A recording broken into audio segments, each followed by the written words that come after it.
नंजोत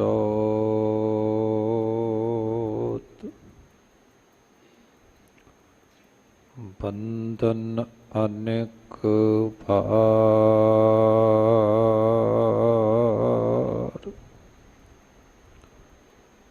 सर्प कला समरथ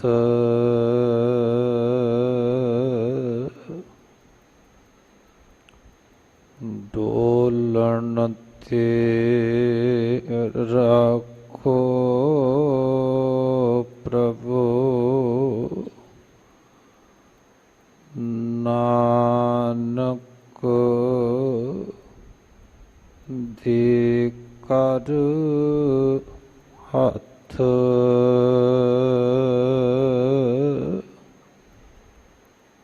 डोलन ते रखो प्रभु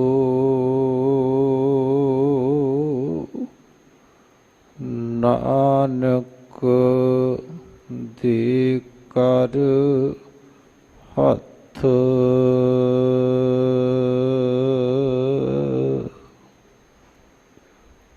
फिरत फिरत प्रभ आया परिया तो शरणाए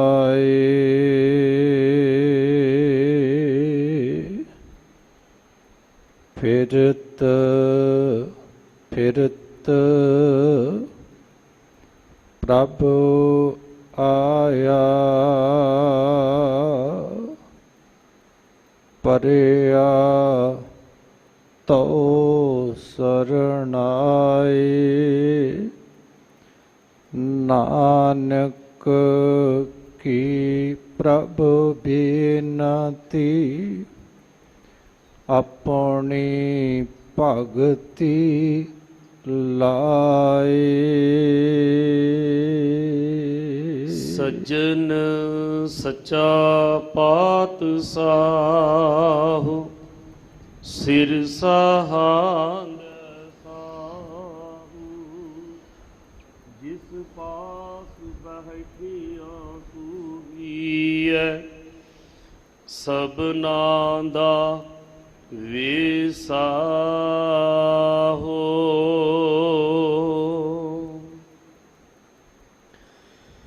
सतनाम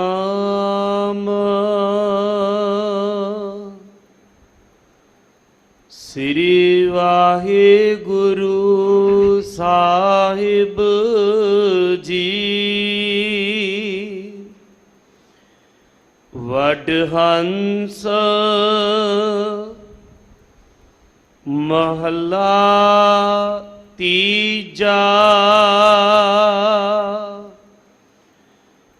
एक ओंकार सतगुर प्रसाद प्रभ सचड़ा हर सालाहीऐ कारज सब किछ करण जोग सा धन रंड ना कबहू बैसई ना कदे होवै सोग प्रभ सचड़ा हर सालाहीऐ कारज सब किछ करण जोग सा धन रंड ना कबहू बैसई ना कदे होवै सोग ना कदे होवै सोग आन दिन रस भोग सा धन महल समाणी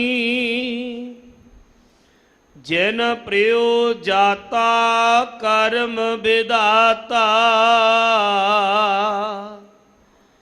ਬੋਲੇ ਅੰਮ੍ਰਿਤ ਬਾਣੀ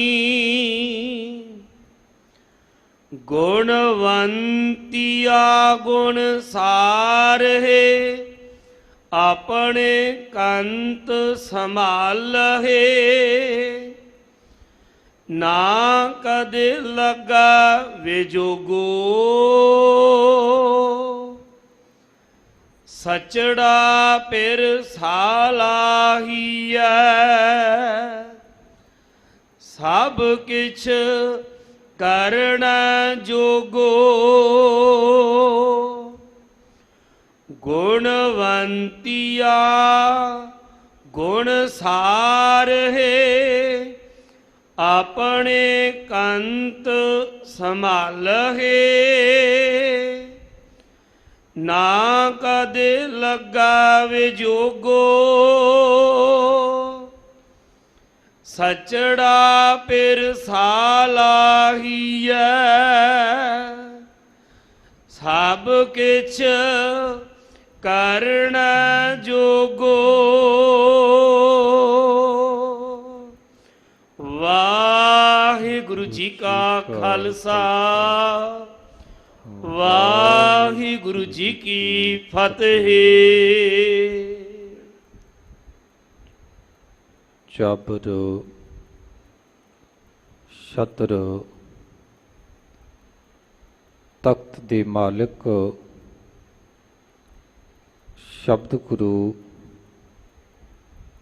ਧੰਨ ਧੰਨ ਸ੍ਰੀ ਗੁਰੂ ਗ੍ਰੰਥ ਸਾਹਿਬ ਜੀ ਦੀ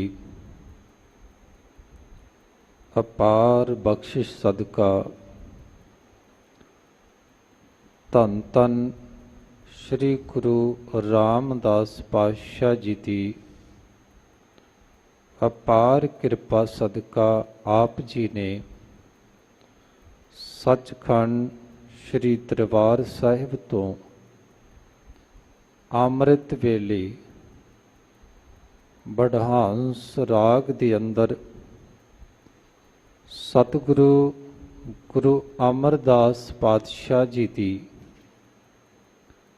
ਪਾਵਨ ਪਵਿੱਤਰ ਰਸਨਾ ਤੋਂ ਉਚਾਰਨ ਹੋਈ ਰੱਬੀ ਕਲਾਮ ਨੂੰ ਦੇਸ਼ਾਂ ਵਿਦੇਸ਼ਾਂ ਦੇ ਵਿੱਚ ਬੈਠ ਕੇ ਸ਼ਰਾਵਣ ਕੀਤਾ ਹੈ, ਜੋ ਦਾਤਾ ਜੀ ਦਾ ਹੁਕਮ ਬਖਸ਼ਿਸ਼ ਹੋਇਆ। ਆਓ ਸਤਿਗੁਰੂ ਜੀ ਨੇ ਅੱਜ ਦੇ ਹੁਕਮ ਅੰਦਰ ਸਾਡੇ ਅਗਿਆਨੀ ਲੋਕਾਂ ਨੂੰ, ਨਾ ਸਮਝ ਲੋਕਾਂ ਨੂੰ ਗਿਆਨ ਦੀ ਅੰਮ੍ਰਿਤ ਦੀ ਵਰਖਾ ਕਰਕੇ ਸਤਿਗੁਰੂ ਜੀ ਨੇ ਗਿਆਨ ਦੀ ਵਰਖਾ ਕਰਕੇ ਸਮਝਾਉਣ ਦੀ ਬਖਸ਼ਿਸ਼ ਕੀਤੀ ਹੈ। ਸਤਿਗੁਰੂ ਜੀ ਅੱਜ ਦੇ ਹੁਕਮਨਾਮੇ ਦੇ ਅੰਦਰ ਬਖਸ਼ਿਸ਼ ਕਰਦੇ ਇਹ ਗੱਲ ਕਹਿੰਦੇ ਹੈ ਕਿ ਇੱਕ ਅਕਾਲ ਪੁਰਖ ਵਾਹਿਗੁਰੂ ਹੀ ਸੱਚ ਹੈ, ਜੋ ਆਦ ਸੱਚ ਜੁਗਾਦ ਸੱਚ ਹੈ, ਭੀ ਸੱਚ ਨਾਨਕ ਹੋਸੀ ਭੀ ਸੱਚ। ਇੱਕ ਅਕਾਲ ਪੁਰਖ ਵਾਹਿਗੁਰੂ ਤੋਂ ਬਿਨਾਂ ਬਾਕੀ ਜੋ ਆਪਾਂ ਸੰਸਾਰ ਦੇ ਅੰਦਰ ਵੇਖ ਰਹੇ ਹਾਂ, ਭਾਵੇਂ ਉਹ ਦੁਨੀਆ ਦੇ ਅੰਦਰ ਪਦਾਰਥਵਾਦ ਦੀ ਗੱਲ ਹੋਵੇ, ਭਾਵੇਂ ਉਹ ਦੁਨੀਆ ਦੇ ਅੰਦਰ ਕਿਸੇ ਪੀਰ ਦਾ ਜ਼ਿਕਰ ਹੋਵੇ, ਭਾਵੇਂ ਉਹ ਦੁਨੀਆ ਦੇ ਅੰਦਰ ਰਹਿਬਰ ਦੀ ਗੱਲ ਹੋਵੇ, ਭਾਵੇਂ ਕਿਸੇ ਦੇ ਗੁਰੂ ਦਾ ਜ਼ਿਕਰ ਹੋਵੇ, ਸਤਿਗੁਰੂ ਜੀ ਕਹਿੰਦੇ ਆ ਇੱਕ ਅਕਾਲ ਪੁਰਖ ਵਾਹਿਗੁਰੂ ਤੋਂ ਬਿਨਾਂ ਸਭ ਕੁਝ ਚਲਾਏਵਾਨ ਹੈ, ਸਭ ਕੁਝ ਬਿਨਸਨਹਾਰ ਹੈ। ਇਸ ਲਈ ਉਸ ਸੱਚੜੇ ਦੇ ਨਾਲ, ਉਸ ਵਾਹਿਗੁਰੂ ਦੇ ਨਾਲ ਜੁੜਨਾ ਕਰ। ਜਿਸ ਦੀ ਪ੍ਰੀਤ ਲਾਇਆ ਨਿਭਦੀ ਨਹੀਂ, ਜਿਸ ਨੂੰ ਆਪਣਾ ਗੁਰੂ ਮੰਨ ਕੇ ਬੈਠਾ ਉਹ ਇੱਕ ਦਿਨ ਧੋਖਾ ਦੇਵੇਗਾ, ਛੱਡ ਕੇ ਜਾਵੇਗਾ। ਇਸ ਲਈ ਜੇ ਸੁਹਾਗਣ ਸਦੀ ਵੀ ਬਣਨਾ ਹੈ ਜੀਵ ਆਤਮਾ, ਤੇ ਇੱਕ ਸਦੀ ਵੀ ਪਰਮਾਤਮਾ ਨੂੰ ਆਪਣੇ ਹਿਰਦੇ ਦੇ ਵਿੱਚ ਜਗ੍ਹਾ ਦੇ, ਉਸ ਅਕਾਲ ਪੁਰਖ ਵਾਹਿਗੁਰੂ ਨੂੰ ਆਪਣੇ ਹਿਰਦੇ ਵਿੱਚ ਵਸਾਉਣਾ ਕਰ। ਉਸ ਅਕਾਲ ਪੁਰਖ ਵਾਹਿਗੁਰੂ ਨੇ ਲੱਖਾਂ ਹੀ ਜੀਵ ਪੈਦਾ ਕੀਤੇ ਹੈ, ਪਰ ਸਤਿਗੁਰੂ ਜੀ ਕਹਿੰਦੇ ਹੈ ਨਾ ਉਹ ਸਾਡੇ ਵਾਂਗ ਪੈਦਾ ਹੁੰਦਾ ਹੈ ਤੇ ਨਾ ਉਹ ਸਾਡੇ ਵਾਂਗ ਬਿਨਸਦਾ ਹੈ। ਇਸੇ ਲਈ ਜੇ ਸਦੀ ਵੀ ਸੁਹਾਗਣ ਬਣਨਾ ਤੇ ਉਸ ਅਕਾਲ ਪੁਰਖ ਵਾਹਿਗੁਰੂ ਦੇ ਨਾਲ ਰਿਸ਼ਤਾ ਬਣਾ, ਉਸ ਵਾਹਿਗੁਰੂ ਦੇ ਨਾਲ ਪ੍ਰੀਤ ਬਣਾ, ਦਰ ਦਰ ਦੇ ਭਿਖਾਰੀ ਨਾ ਬਣ। ਤੇ ਸਤਿਗੁਰੂ ਜੀ ਗੁਰੂ ਅਰਜਨ ਦੇਵ ਪਾਤਸ਼ਾਹ ਜੀ ਬਚਨ ਕਰਦੇ ਆ, ਕਹਿੰਦੇ ਆਪਣੀ ਰਸਨਾ ਤੋਂ, ਆਪਣੇ ਹਿਰਦੇ ਤੋਂ ਸਤਿਗੁਰੂ ਦੇ ਚਰਨਾਂ ਵਿੱਚ ਜਾ ਕੇ ਅਰਦਾਸ ਕਰ ਕਿ ਦਾਤਾ ਹਮ ਭੀਖਕ ਭਿਖਾਰੀ ਤੇਰੇ, ਤੂੰ ਨਿਜ ਪਤ ਹੈ ਦਾਤਾ। ਸਾਡੀ ਇੱਜ਼ਤ ਨੂੰ ਰੱਖਣ ਵਾਲਾ ਸਾਡਾ ਹੀ ਰਾਜਾ ਤੂੰ ਹੈ।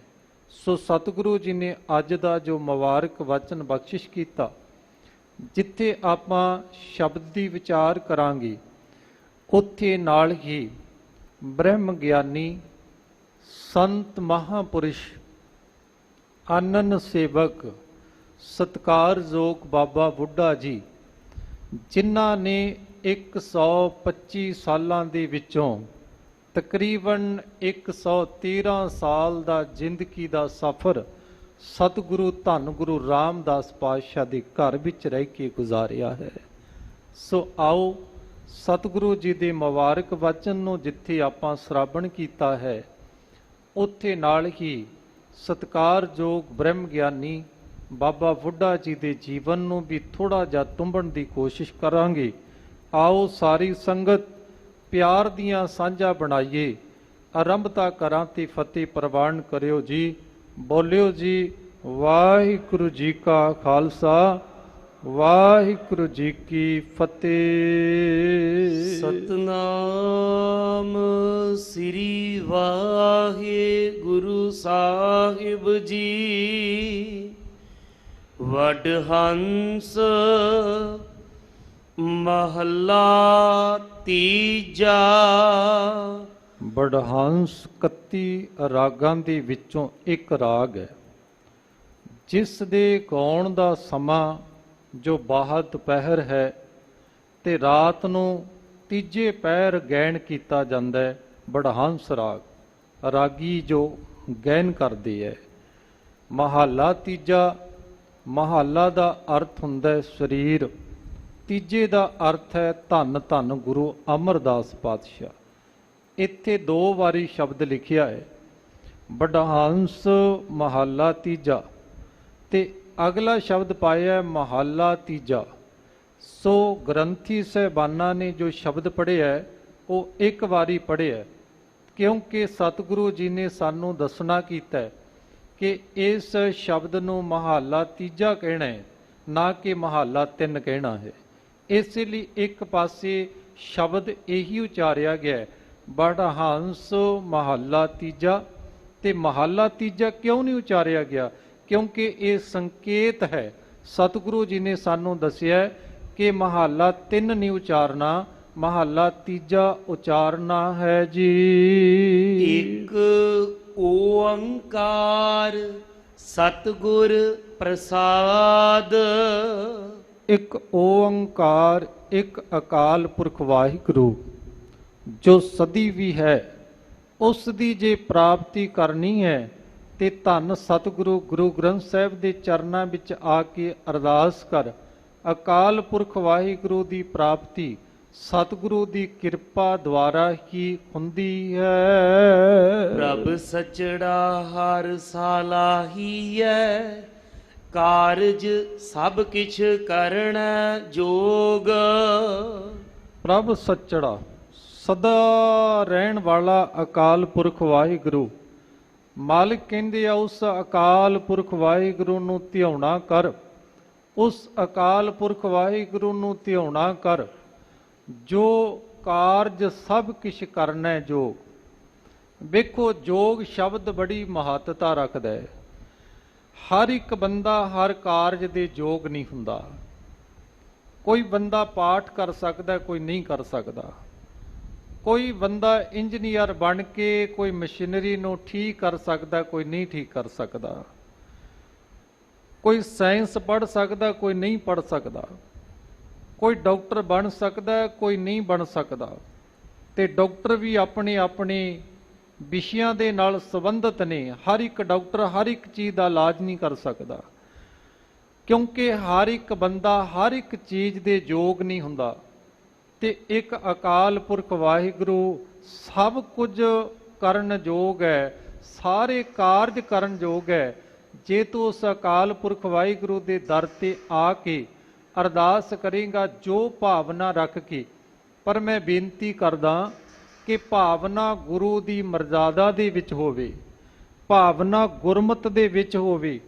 ਕੋਈ ਬੰਦਾ ਸੁਖਮਨੀ ਸਾਹਿਬ ਦਾ ਪਾਠ ਕਰਕੇ ਕਵੇ ਕਿ ਇਹ ਅਕਾਲ ਪੁਰਖ ਵਾਹਿਗੁਰੂ ਮੇਰੇ ਗੁਆਂਢੀ ਨੂੰ ਦੁਨੀਆ ਤੋਂ ਖਤਮ ਕਰ ਦੇ, ਇਹ ਭਾਵਨਾ ਪੂਰੀ ਨਹੀਂ ਹੋਵੇਗੀ। ਕਿਉਂਕਿ ਅਰਦਾਸ ਦੇ ਆਖਰੀ ਬੰਦ ਅੰਦਰ ਆਪਾਂ ਇਹ ਸ਼ਬਦ ਪੜ੍ਹਦੇ ਹਾਂ, ਨਾਨਕ ਨਾਮ ਚੜ੍ਹਦੀ ਕਲਾ ਤੇਰੇ ਭਾਣੇ ਸਰਬੱਤ ਦਾ ਭਲਾ। ਜੋ ਗੁਰੂ ਦੇ ਭਾਣੇ ਵਿੱਚ ਹੈ, ਜੋ ਗੁਰੂ ਦੀ ਮਰਜ਼ਾਦਾ ਵਿੱਚ ਹੈ, ਉਹ ਆ ਕੇ ਅਰਦਾਸ ਕਰੇਗਾ। ਸਤਿਗੁਰੂ ਜੀ ਬਖਸ਼ਿਸ਼ਾਂ ਕਰਦੇ ਹੈ ਕਿ ਅਕਾਲ ਪੁਰਖ ਵਾਹਿਗੁਰੂ ਉਹ ਭਾਵਨਾ ਨੂੰ ਫੜ ਲਾਵੇਗਾ, ਉਹ ਤੇਰੀਆਂ ਭਾਵਨਾ ਪੂਰੀਆਂ ਕਰਨਗੇ।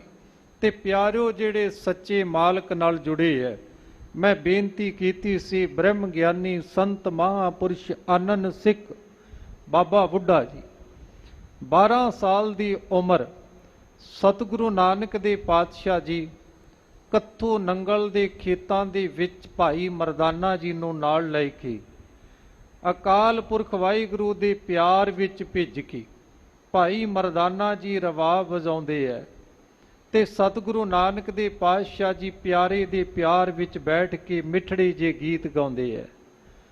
ਇਸ ਮਿੱਠੜੇ ਜੇ ਗੀਤਾਂ ਨੇ, ਰੱਬੀ ਬਾਣੀ ਨੇ, ਧੁਰ ਕੀ ਬਾਣੀ ਨੇ, ਇਲਾਹੀ ਬਾਣੀ ਨੇ, ਖਸਮ ਦੀ ਬਾਣੀ ਨੇ 12 ਸਾਲਾਂ ਦੇ ਬੱਚੇ ਨੂੰ ਮੋਹਤ ਕਰ ਦਿੱਤਾ ਹੈ। ਪਿਆਰ ਦੀਆਂ ਤੰਦਾਂ ਨੇ ਸਤਿਗੁਰੂ ਦੇ ਨੇੜੇ ਲੈ ਕੇ ਆਂਦਾ ਹੈ। ਤੇ ਪਿਆਰਿਓ, ਇਹ ਬਾਲਕ ਜਿਨ੍ਹਾਂ ਦਾ ਨਾਮ ਸਤਿਕਾਰ ਦੇ ਨਾਲ ਬਚਪਨ ਵਿੱਚ ਬਾਬਾ ਬੂੜਾ ਜੀ ਕਿਹਾ ਜਾਂਦਾ ਹੈ, ਭਾਈ ਬੂੜਾ ਜੀ ਕਰਕੇ ਜਾਣਿਆ ਜਾਂਦਾ ਸੀ। ਸਤਿਗੁਰੂ ਨਾਨਕ ਦੇ ਪਾਤਸ਼ਾਹ ਦੇ ਦਰ ਤੇ ਆ ਕੇ ਇੱਕ ਬੇਨਤੀ ਕਰੀ। 12 ਸਾਲਾਂ ਦੀ ਉਮਰ ਵਿੱਚ ਸਤਿਗੁਰੂ ਆਪਣੇ ਚਰਨਾਂ ਦੇ ਨਾਲ ਜੋੜ ਲਵੋ। ਤੇ ਧੰਨ ਗੁਰੂ ਨਾਨਕ ਦੇ ਪਾਤਸ਼ਾਹ ਜੀ ਕਹਿਣ ਲੱਗੇ, ਉਮਰ ਬੜੀ ਨਿਆਣੀ ਹੈ, ਖੇਡਣ ਦਾ ਸਮਾਂ, ਬਚਪਨ ਦਾ ਸਮਾਂ, ਤੇ ਤੈਨੂੰ ਇਹ ਗੱਲ ਦੀ ਸੋਝੀ ਕਿਵੇਂ ਮਿਲ ਗਈ ਕਿ ਸਤਿਗੁਰੂ ਦੇ ਦਰ ਨਾਲ ਜੁੜ ਜਾਣਾ ਚਾਹੀਦਾ ਹੈ। ਤੇ ਪਿਆਰਿਓ, ਉਹਨਾਂ ਦੇ ਬੋਲ ਬਾਬਾ ਬੂੜਾ ਜੀ ਦੇ ਬਾ ਕਮਾਲ ਦੇ ਬੋਲ ਸੀ। ਕਹਿਣ ਲੱਗੇ, ਸਤਿਗੁਰੂ ਜੀ, ਸਾਡੇ ਨਗਰ ਦੇ ਵਿੱਚ ਇੱਕ ਡਾਕੂਆਂ ਨੇ ਡਾਕਾ ਮਾਰਿਆ। ਜਿੱਥੇ ਘਰਾਂ ਦੀਆਂ ਮੱਝਾਂ, ਜਿੱਥੇ ਘਰਾਂ ਦਾ ਸਮਾਨ, ਸੋਨਾ ਚਾਂਦੀ ਪੈਸਾ ਧੇਲਾ ਉਹ ਲੁੱਟ ਕੇ ਲੈ ਗਏ ਹੈ। ਉੱਥੇ ਨਾਲ ਹੀ ਸਤਿਗੁਰੂ ਜੀ ਰਹਿੰਦੀਆਂ ਜਿਹੜੀਆਂ ਫਸਲਾਂ ਸੀ ਪੱਕੀਆਂ ਤੇ ਵੱਢਣੀਆਂ ਸੀ, ਪਰ ਕੱਚੀਆਂ ਵੀ ਵੱਢ ਕੇ ਲੈ ਗਏ। ਮੇਰੇ ਮਨ ਦੇ ਅੰਦਰ ਖਿਆਲ ਪੈਦਾ ਹੋਇਆ ਕਿ ਜਦੋਂ ਡਾਕਾ ਪੈਂਦਾ, ਨਾ ਕੱਚੀ ਵੇਖੀ ਜਾਂਦੀ ਹੈ, ਨਾ ਪੱਕੀ ਵੇਖੀ ਜਾਂਦੀ ਹੈ। ਸਤਿਗੁਰੂ ਜੀ, ਬਸ ਜਦੋਂ ਰੱਬ ਦਾ ਡਾਕਾ ਪੈਂਦਾ, ਨਾ ਕੱਚੀ ਵੇਖੀ ਜਾਂਦੀ ਹੈ, ਨਾ ਪੱਕੀ ਵੇਖੀ ਜਾਂਦੀ ਹੈ। ਪਤਾ ਨਹੀਂ ਸਰੀਰ ਦਾ ਕਦੋਂ ਬਿਨਸ ਜਾਵੇ। ਸਤਿਗੁਰੂ ਜੀ ਨੇ ਉੱਥੇ ਬਖਸ਼ਿਸ਼ਾਂ ਕੀਤੀਆਂ। ਸਤਿਗੁਰੂ ਜੀ ਕਹਿੰਦੇ, ਨਾ ਭਾਵੇਂ ਬੂੜਾ ਹੈ, ਪਰ ਗੱਲਾਂ ਬੁੱਢਿਆਂ ਵਾਲੀਆਂ, ਤੂੰ ਵਿਰਧ ਲੱਗਦਾ ਹੈ। ਤੇ ਇੱਥੇ ਗੁਰੂ ਨਾਨਕ ਦੇ ਦਰ ਅੱਗੇ ਉਮਰ ਨਹੀਂ ਵੇਖੀ ਜਾਂਦੀ। ਸਤਿਗੁਰੂ ਦੇ ਘਰ ਵਿੱਚ ਉਮਰ ਨਹੀਂ ਵੇਖੀ ਜਾਂਦੀ, ਬਲਕਿ ਸਿਆਣਪ ਵੇਖੀ ਜਾਂਦੀ ਹੈ। ਪਿਆਰਿਓ, ਸਤਿਕਾਰਯੋਗ ਬਾਬਾ ਬੂੜਾ ਜੀ ਨੂੰ ਸਤਿਗੁਰੂ ਜੀ ਨੇ ਬਖਸ਼ਿਸ਼ਾਂ ਕੀਤੀਆਂ। ਪਹਿਲੀ ਬਖਸ਼ਿਸ਼ ਹੋਈ ਨਾਮ ਦੀ। ਤੇ ਸਤਿਗੁਰੂ ਜੀ ਕਹਿਣ ਲੱਗੇ, ਸਾਡੀ ਨਜ਼ਰ ਵਿੱਚ ਤੇ ਬੁੱਢਾ ਹੈ। ਜਿਸ ਦਿਨ ਤੋਂ ਬਾਬਾ ਬੁੱਢਾ ਜੀ ਕਰਕੇ ਜਾਣੇ ਗਏ, ਮੈਂ ਇੱਕ ਰੁਕ ਕੇ ਬੇਨਤੀ ਕਰਾਂ, ਗੁਰੂ ਕੇ ਸਿੱਖੋ ਅਸੀਂ ਗੁਰੂ ਕਾ ਅੰਮ੍ਰਿਤ ਵੀ ਛਕਿਆ ਹੈ। ਅਸੀਂ ਸਤਿਗੁਰੂ ਦੀ ਬਾਣੀ ਵੀ ਪੜ੍ਹਦੇ ਹਾਂ, ਪਰ ਇੱਕ ਬੜਾ ਵੱਡਾ ਦੁਖਾਂਤ ਹੈ, ਜਦੋਂ ਸਾਡੇ ਘਰ ਦੇ ਵਿੱਚ ਬੱਚੇ ਦਾ ਜਨਮ ਹੁੰਦਾ ਹੈ, ਬੱਚੀ ਦਾ ਜਨਮ ਹੁੰਦਾ ਹੈ, ਤੇ ਅਸੀਂ ਉਦੋਂ ਪੰਡਤ ਤੋਂ ਜਾ ਕੇ ਕਹਿੰਦੇ ਆ ਕਿ ਬੱਚੇ ਦਾ ਨਾਮ ਕੀ ਰੱਖੀਏ, ਪਰ ਸਤਿਗੁਰੂ ਦੀ ਬਾਣੀ ਦੇ ਮੁਤਾਬਕ, ਗੁਰੂ ਦੇ ਸਿਧਾਂਤ ਦੇ ਮੁਤਾਬਕ ਗੁਰੂ ਕੇ ਸਿੱਖ ਨੇ ਗੁਰੂ ਅੱਗੇ ਅਰਦਾਸ ਕਰਕੇ, ਕੜਾਹ ਪ੍ਰਸ਼ਾਦ ਦੀ ਦੇਗ ਕਰਕੇ, ਅਰਦਾਸ ਕਰਕੇ, ਪਿਆਰਿਓ ਇਹ ਅਰਦਾਸ ਕਰਨੀ ਦਾਤਾ ਆਪ ਜੀ ਦੀ ਬਖਸ਼ਿਸ਼ ਹੋਈ, ਭਾਵੇਂ ਬੇਟੀ ਹੈ ਭਾਵੇਂ ਬੇਟਾ, ਤੇ ਮੈਂ ਮੇਰੇ ਘਰ ਦੇ ਵਿੱਚ ਬੱਚੇ ਦੀ ਦਾਤ ਆਈ ਹੈ, ਆਪ ਜੀ ਦੀ ਬਖਸ਼ਿਸ਼ ਹੋਈ ਹੈ, ਤੇ ਤੁਸੀਂ ਕਿਰਪਾ ਕਰਕੇ ਹੁਕਮਨਾਮਾ ਬਖਸ਼ਿਸ਼ ਕਰਕੇ ਦੱਸੋ ਕਿ ਮੈਂ ਬੱਚੇ ਦਾ ਨਾਮ ਕੀ ਰੱਖਾਂ। ਇਹ ਗੁਰੂ ਕੇ ਸਿੱਖਾਂ ਦੀ ਚਾਲੀ ਹੈ, ਗੁਰੂ ਕੇ ਸਿੱਖਾਂ ਦੀ ਰੀਤ ਹੈ। ਬਾਬਾ ਬੁੱਢਾ ਜੀ ਦਾ ਨਾਮ ਬਾਬਾ ਬੂੜੇ ਤੋਂ ਬਾਬਾ ਬੁੱਢਾ ਜੀ ਰੱਖੇ ਗਏ। ਮੈਂ ਕੁਝ ਛੋਟੀਆਂ ਉਹਨਾਂ ਦੇ ਜੀਵਨ ਦੀਆਂ ਘਟਨਾਵਾਂ, ਦੂਸਰੀ ਘਟਨਾ ਵਾਪਰਦੀ ਹੈ। ਪਿਆਰਿਓ, ਜਿਸ ਸਮੇਂ ਸਤਿਗੁਰੂ ਨਾਨਕ ਦੇ ਪਾਤਸ਼ਾਹ ਜੀ ਸਰੀਰ ਕਰਕੇ ਬਜ਼ੁਰਗ ਹੋਏ ਤੇ ਜੋਤੀ ਜੋਤ ਸਮਾਉਣ ਦਾ ਸਮਾਂ ਨੇੜੇ ਆਇਆ, ਸ਼੍ਰੀ ਚੰਦ ਤੇ ਲక్ష్ਮੀ ਦਾਸ ਨੇ ਰੌਲਾ ਪਾ ਲਿਆ ਕਿ ਗੁਰਗੱਦੀ ਦੇ ਵਾਰਸ ਅਸੀਂ ਹਾਂ, ਤੇ ਸਤਿਗੁਰੂ ਨਾਨਕ ਦੇ ਪਾਤਸ਼ਾਹ ਜੀ ਨੇ ਫੈਸਲਾ ਕਰਵਾਉਣ ਵਾਸਤੇ ਸਤਿਕਾਰਯੋਗ ਬਾਬਾ ਬੁੱਢਾ ਜੀ ਨੂੰ ਕੋਲ ਬੁਲਾਇਆ ਹੈ। ਬਾਬਾ ਬੁੱਢਾ ਜੀ ਨੂੰ ਕਹਿਣ ਲੱਗੇ, ਬਾਬਾ ਬੁੱਢਾ ਜੀ ਤੁਸੀਂ ਫੈਸਲਾ ਕਰੋ ਕਿ ਅੱਗੇ ਗੁਰਿਆਈ ਕਿਸ ਨੂੰ ਦਿੱਤੀ ਜਾਵੇ, ਗੁਰੂ ਨਾਨਕ ਦੀ ਗੱਦੀ ਦਾ ਵਾਰਸ ਕੌਣ ਹੈ। ਤੇ ਪਿਆਰਿਓ, ਬਾਬਾ ਬੁੱਢਾ ਜੀ ਨੇ ਸਤਿਗੁਰੂ ਨਾਨਕ ਦੇ ਪਾਤਸ਼ਾਹ ਦੀ ਤਲੀ ਤੇ ਇੱਕ ਟਕਾ ਰੱਖ ਕੇ ਸ਼੍ਰੀ ਚੰਦ ਨੂੰ ਪੁੱਛਿਆ, ਸ਼੍ਰੀ ਚੰਦ ਜੀ ਸਤਿਗੁਰੂ ਨਾਨਕ ਦੇ ਪਾਤਸ਼ਾਹ ਦੀ ਤਲੀ ਤੇ ਕੀ ਹੈ। ਤੇ ਪਿਆਰਿਓ, ਸ਼੍ਰੀ ਚੰਦ ਕਹਿਣ ਲੱਗਾ ਸਤਿਗੁਰੂ ਨਾਨਕ ਦੀ ਤਲੀ ਤੇ ਇੱਕ ਟਕਾ ਹੈ। ਫਿਰ ਲక్ష్ਮੀ ਦਾਸ ਨੂੰ ਪੁੱਛਿਆ ਗਿਆ, ਸ਼੍ਰੀ ਚੰਦ ਜੀ ਸਤਿਗੁਰੂ ਦੇ ਹੱਥ ਤੇ ਕੀ ਹੈ, ਕਹਿਣ ਲੱਗਾ ਟਕਾ। ਤੇ ਲక్ష్ਮੀ ਦਾਸ ਨੂੰ ਪੁੱਛਿਆ ਗਿਆ ਸਤਿਗੁਰੂ ਦੀ ਤਲੀ ਤੇ ਕੀ ਹੈ, ਤੇ ਲక్ష్ਮੀ ਦਾਸ ਕਹਿਣ ਲੱਗਾ ਸਤਿਗੁਰੂ ਦੀ ਤਲੀ ਤੇ ਇੱਕ ਟਕਾ ਹੈ। ਤੇ ਪਿਆਰਿਓ, ਕੋਲ ਪਾਈ ਲਹਿਣਾ ਖਲੋਤਾ ਹੈ, ਜਿਹੜੇ ਸੱਚੜੇ ਨਾਲ ਪਿਆਰ ਪਾਇਆ, ਜਿਨ੍ਹਾਂ ਨੇ ਪ੍ਰੀਤਾਂ ਗੂੜੀਆਂ ਪਾਈਆਂ, ਜਿਨ੍ਹਾਂ ਨੇ ਦਿਲ ਤੋਂ ਮੁਹੱਬਤ ਕੀਤੀ ਹੈ, ਜਿਨ੍ਹਾਂ ਨੇ ਪਿਆਰ ਕੀਤਾ ਹੈ। ਤੇ ਭਾਈ ਲਹਿਣਾ ਜੀ ਨੂੰ ਪੁੱਛਿਆ ਗਿਆ, ਕਹਿਣ ਲੱਗੇ ਸਤਿਗੁਰੂ ਨਾਨਕ ਦੇ ਪਾਤਸ਼ਾਹ ਦੀ ਤਲੀ ਤੇ ਕੀ ਹੈ। ਭਾਈ ਲਹਿਣਾ ਹੱਥ ਜੋੜ ਕੇ ਕਹਿਣ ਲੱਗਾ ਧੰਨ ਗੁਰੂ ਨਾਨਕ ਦੇ ਪਾਤਸ਼ਾਹ ਦੀ ਤਲੀ ਤੇ ਦੁਨੀਆ ਦੇ ਸੁੱਖ ਨੇ, ਸਤਿਗੁਰੂ ਨਾਨਕ ਦੇ ਪਾਤਸ਼ਾਹ ਦੀ ਤਲੀ ਤੇ ਸਾਰੇ ਦੁਨੀਆ ਦੇ ਖਜ਼ਾਨੇ ਨੇ। ਤੇ ਪਿਆਰਿਓ, ਇਹ ਫੈਸਲਾ ਕਰਨ ਵਾਲਾ ਵੀ ਧੰਨ ਧੰਨ ਬਾਬਾ ਬੁੱਢਾ ਜੀ ਸਨ। ਦੂਸਰੀ ਘਟਨਾ ਤੇ ਤੀਸਰੀ ਮੈਂ ਬੇਨਤੀ ਕਰਾਂ, ਗੁਰੂ ਨਾਨਕ ਦੇ ਪਾਤਸ਼ਾਹ ਨੇ ਪ੍ਰੀਖਿਆ ਸ਼ੁਰੂ ਕਰ ਦਿੱਤੀ। ਸਤਿਗੁਰੂ ਜੀ ਤੁਰ ਪਏ ਨੇ ਹੱਥ ਦੇ ਵਿੱਚ ਡੰਡਾ ਪਕੜ ਕੇ, ਪਿੱਛੇ ਸਿੱਖ ਸੰਗਤਾਂ ਤੁਰੀਆਂ ਜਾਂਦੀਆਂ ਨੇ। ਸਤਿਗੁਰੂ ਜੀ ਨੇ ਪਿਆਰਿਓ ਕੌਤਕ ਵਰਤਾ ਦਿੱਤਾ, ਕਹਿੰਦੇ ਟਕੇ ਛੱਟਣੇ ਸ਼ੁਰੂ ਕਰ ਦਿੱਤੇ। ਤੇ ਜਿਹੜੇ ਸਾਡੇ ਵਰਗੇ ਗੁਰੂ ਨਾਨਕ ਦੇ ਘਰ ਵਿੱਚ ਟਕਿਆਂ ਦੇ ਲਈ ਆਏ ਸੀ, ਉਹਨਾਂ ਨੇ ਟਕੇ ਚੁੱਕੇ ਤੇ ਘਰ ਨੂੰ ਮੁੜ ਗਏ। ਸਤਿਗੁਰੂ ਦੇ ਦਰ ਤੇ ਟਕੇ ਲੈਣ ਆਉਣ ਵਾਲੇ ਤੇ ਘਰਾਂ ਨੂੰ ਮੁੜੇ ਚਲੇ ਗਏ। ਸਤਿਗੁਰੂ ਜੀ ਨੇ ਸੋਨਾ ਖਿਲਾਰ ਦਿੱਤਾ ਤੇ ਕਿ ਸੋਨੇ ਲਈ ਆਏ ਸੀ ਉਹ ਸੋਨਾ ਚੁੱਕ ਕੇ ਚਲੇ ਗਏ। ਚਾਂਦੀ ਲੈਣ ਆਉਣ ਵਾਲੇ ਚਾਂਦੀਆਂ ਲੈ ਕੇ ਚੁੱਕ ਕੇ ਚਲੇ ਗਏ। ਪਰ ਪਿਆਰਿਓ, ਵਾਕੀ ਬਚੇ ਨੇ ਬਾਬਾ ਬੁੱਢਾ ਤੇ ਭਾਈ ਲਹਿਣਾ ਜੀ। ਸਤਿਗੁਰੂ ਨਾਨਕ ਦੇ ਪਾਤਸ਼ਾਹ ਜੀ ਨੇ ਬਾਬਾ ਬੁੱਢਾ ਜੀ ਦੇ ਸ਼ਮਕਾਂ ਮਾਰੀਆਂ ਤੇ ਸਤਿਗੁਰੂ ਜੀ ਕਹਿਣ ਲੱਗੇ ਬੁੱਢਿਆ ਤੂੰ ਚਲਾ ਜਾ। ਤੇ ਬਾਬਾ ਬੁੱਢਾ ਜੀ ਹੱਥ ਜੋੜ ਕੇ ਕਹਿਣ ਲੱਗੇ ਸਤਿਗੁਰੂ ਜੀ ਮੈਂ ਕਿੱਥੇ ਜਾਵਾਂ, ਕਿਸੇ ਦਾ ਘਰ ਹੈ, ਕਿਸੇ ਦੇ ਦਰ ਦੇ ਕਿਸੇ ਦੇ ਕੋਲ ਦਰ ਹੈ, ਕਿਸੇ ਦੇ ਕੋਲ ਘਰ ਹੈ, ਮੇਰਾ ਦਰ ਵੀ ਤੂੰ ਹੀ ਤੇ ਮੇਰਾ ਘਰ ਵੀ ਤੂੰ ਹੀ, ਮੈਂ ਜਾਵਾਂ ਕਿੱਥੇ। ਸਤਿਗੁਰੂ ਜੀ ਨੇ ਘੁੱਟ ਕੇ ਛਾਤੀ ਨਾਲ ਲਾ ਕੇ ਕਿਹਾ ਕਿ ਬੁੱਢਿਆ ਮੈਂ ਕਦੇ ਵੀ ਤੈਥੋਂ ਓਲੇ ਨਹੀਂ ਹੋਵਾਂਗਾ, ਬੁੱਢਿਆ ਤੈਥੋਂ ਕਦੇ ਓਲੇ ਨਾ ਹੋਸਾਂ। ਤੇ ਪਿਆਰਿਓ, ਫਿਰ ਮੈਂ ਪੰਜਵੀਂ ਚੌਥੀ ਘਟਨਾ ਕਵਾਂ। ਸਤਿਗੁਰੂ ਜੋਤੀ ਜੋ ਸਮਾ ਜਾਂਦੇ ਹੈ ਤੇ ਇਧਰ ਗੁਰੂ ਅੰਗਦ ਦੇ ਪਾਤਸ਼ਾਹ ਜੀ ਗੁਰਿਆਈ ਬਖਸ਼ਿਸ਼ ਹੁੰਦੀ ਹੈ, ਗੁਰਗੱਦੀ ਤੇ ਬਿਰਾਜਮਾਨ ਹੁੰਦੇ ਨੇ। ਤੇ ਸਤਿਗੁਰੂ ਅੰਗਦ ਦੇ ਪਾਤਸ਼ਾਹ ਜੀ ਨੇ ਜਦੋਂ ਵੇਖਿਆ ਕਿ ਕਰਤਾਰਪੁਰ ਦੇ ਅੰਦਰ ਪੁੱਤਰਾਂ ਨੇ ਗੁਰੂ ਨਾਨਕ ਦੇ ਪਾਤਸ਼ਾਹ ਜੀ ਦੇ ਸਤਿਕਾਰਯੋਗ ਪੁੱਤਰ, ਉਹਨਾਂ ਨੇ ਵਿਰੋਧ ਸ਼ੁਰੂ ਕਰ ਦਿੱਤਾ ਤੇ ਸਤਿਗੁਰੂ ਕਰਤਾਰਪੁਰ ਨੂੰ ਛੱਡ ਕੇ ਖਡੂਰ ਸਾਹਿਬ ਆ ਜਾਂਦੇ ਆ, ਜੋ ਕਿ ਰਿਸ਼ਤੇਦਾਰੀ ਦੇ ਵਿੱਚੋਂ ਭੂਆ ਜੀ ਲੱਗਦੇ ਨੇ।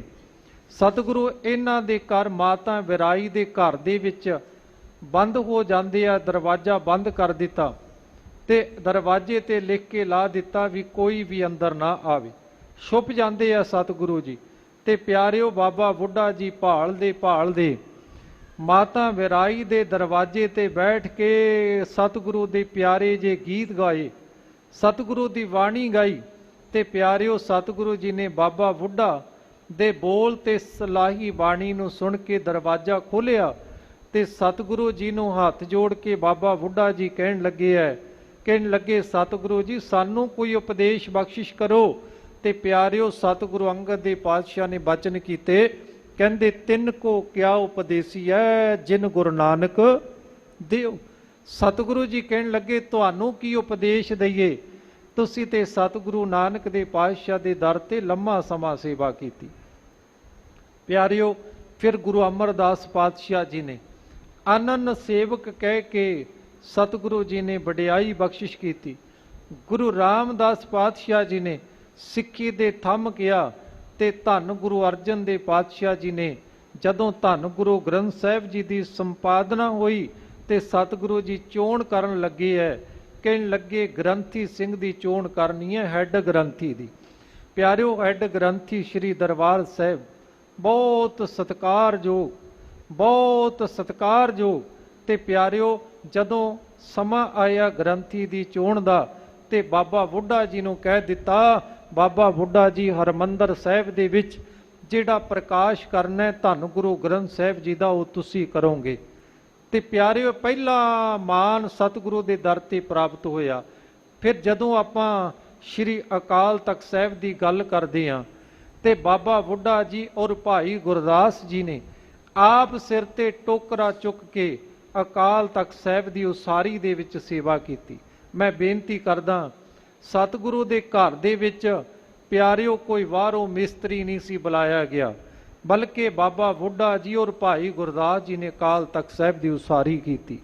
ਇਹ ਬਾਬਾ ਬੁੱਢਾ ਜੀ ਨੂੰ ਬੜੀਆਂ ਬਖਸ਼ਿਸ਼ਾਂ ਮਿਲੀਆਂ। ਇੱਕ ਮੈਂ ਬੇਨਤੀ ਹੋਰ ਕਰ ਦੇਵਾਂ, ਗੁਰੂ ਅਰਜਨ ਦੇ ਪਾਤਸ਼ਾਹ ਜੀ ਦੇ ਘਰ ਵਿਖੇ ਤਕਰੀਬਨ 15 ਕੁ ਸਾਲ ਦਾ ਸਮਾਂ ਗੁਜ਼ਰਿਆ, ਘਰ ਦੇ ਵਿੱਚ ਔਲਾਦ ਨਹੀਂ।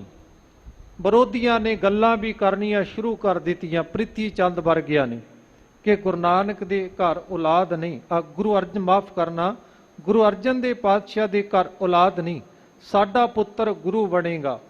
ਅਕਾਲ ਪੁਰਖ ਵਾਹਿਗੁਰੂ ਨੇ ਬਖਸ਼ਿਸ਼ ਕੀਤੀ। ਮੈਂ ਬੇਨਤੀ ਕਰਦਾ, ਸਤਿਗੁਰੂ ਜੀ ਆਪਣੇ ਸਿੱਖਾਂ ਨੂੰ ਕਿੰਨਾ ਮਾਣ ਬਖਸ਼ਿਸ਼ ਕਰਦੇ ਹੈ, ਕਿੰਨਾ ਸਤਿਕਾਰ ਬਖਸ਼ਿਸ਼ ਕਰਦੇ ਹੈ।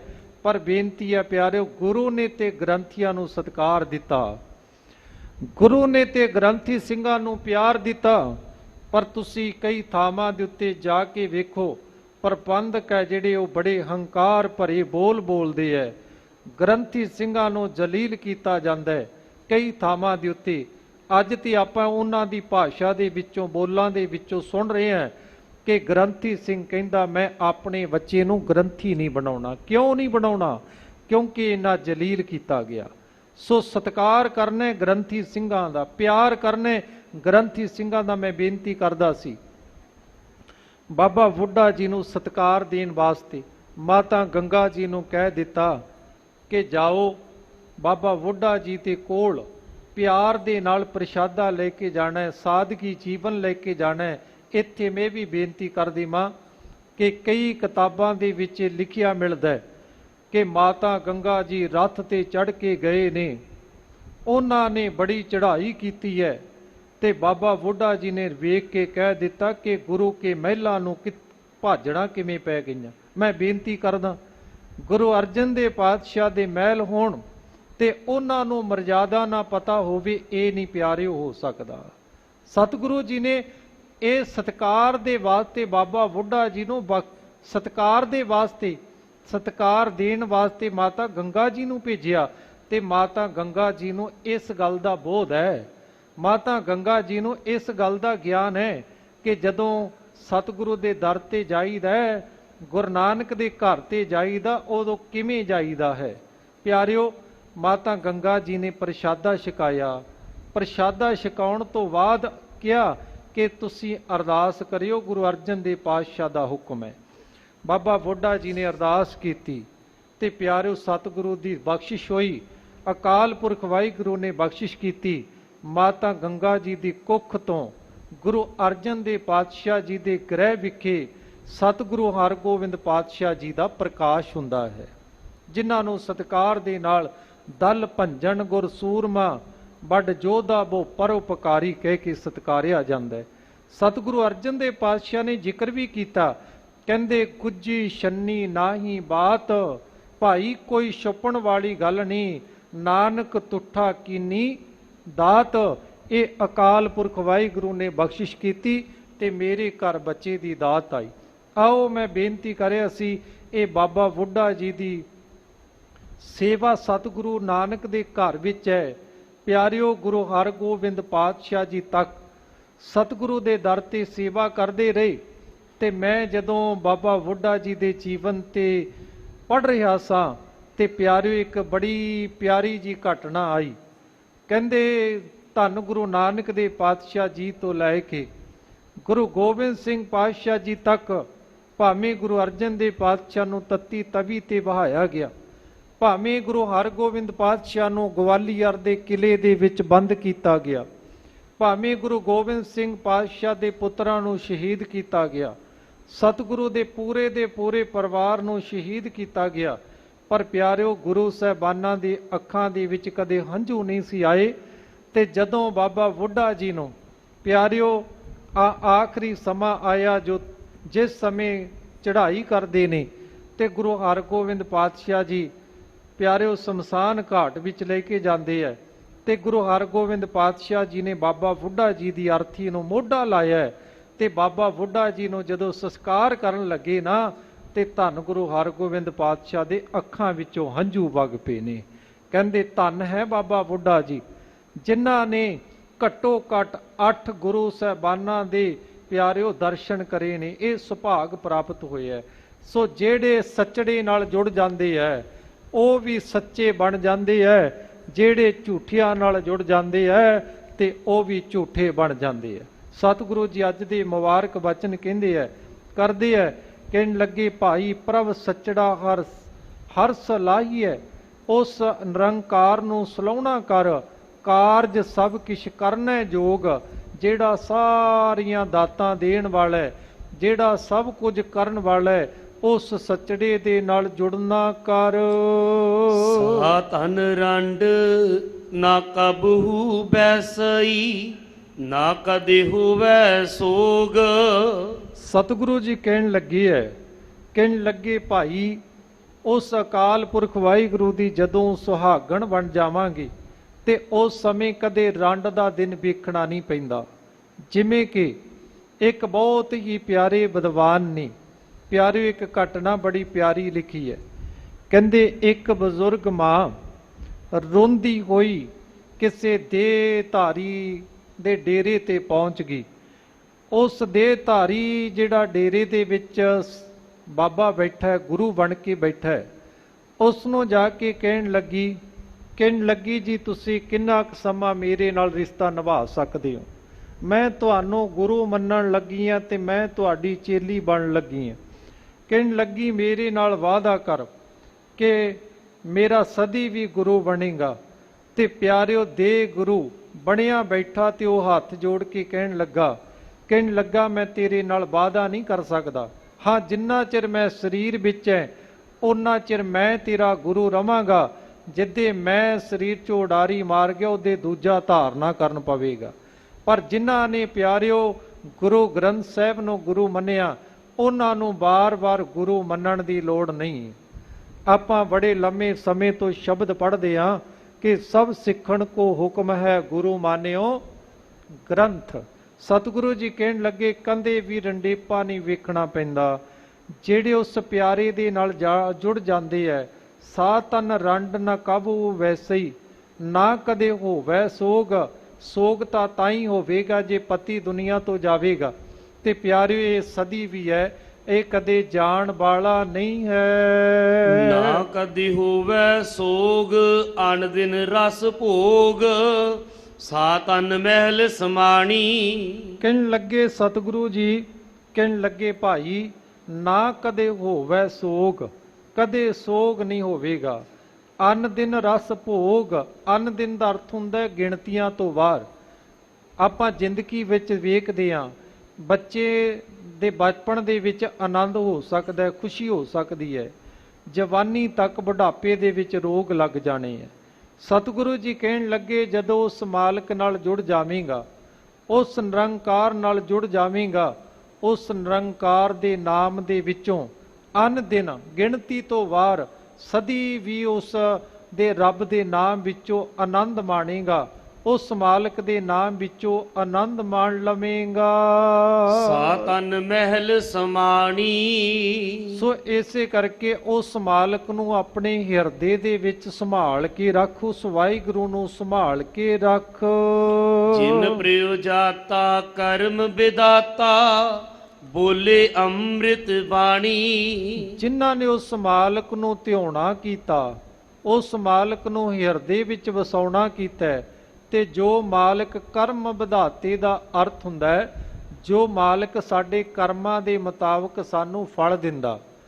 ਜਿਵੇਂ ਕਿ ਆਪਾਂ ਸ਼ਬਦ ਪੜ੍ਹਦੇ ਹਾਂ, ਚੰਗਿਆਈਆਂ ਬੁਰਾਈਆਂ ਬਾਚੈ ਧਰਮ, ਹਦੂਰ ਕਰਮੀ ਆਪੋ ਆਪਣੀ ਕੇ ਨੇੜੈ, ਕਿ ਦੂਰ ਜਿਨੀ ਨਾਮ ਧਿਆਇਆ ਗਏ ਮੁਸਕਤ ਘਾਲ, ਨਾਨਕ ਤੇ ਮੁਖ ਉਜਲੇ ਕੀਤੀ ਛੁੱਟੀ ਨਾਲ।